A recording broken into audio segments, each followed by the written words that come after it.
3-5 లక్షలేనా? అది కూడా అది క్యాష్ 3 నెలలకే. 3 నెలలకి అది కూడా. 3 నెలలకి అంటే నెలకి 1 లక్ష కూడా లేదు. అంతే. అవును. నెలకి 1 లక్ష రూపాయలు తీసుకోవడానికి ఒక పెద్ద కంపెనీ నడపాలా?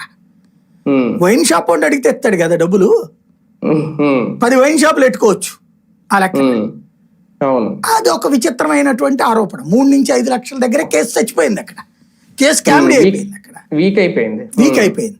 ఎందుకంటే పోనీ యోగి రమేష్ దగ్గర ఏ ఆస్తులు భారీగా ఆస్తులు ఉంటే లేదో చూపెట్టేవాళ్ళు. అతని దగ్గర అంత ఆస్తులు కనిపించలేదు వీళ్ళకి. కాబట్టి అతను సంపాదించాడని ఎట చూపెడతారు వీళ్ళు?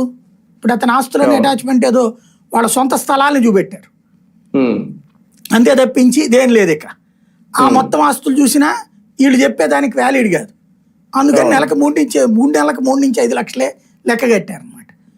3-5 లక్షల రూపాయలు తీసుకుని ఒక నకిలీ మద్యం సిండికేట్ రాష్ట్రం నడుపుతాడు ఎవడన్నా? ఏం ఆధారం ఉందంటే ఓన్లీ జనార్దన్ రావు చెప్పాడు కాబట్టి అయ్యింది అంతే. జనార్దన్ రావు వాళ్ళ అబ్బాయి చెప్పాడు కాబట్టి కేసు అంతే.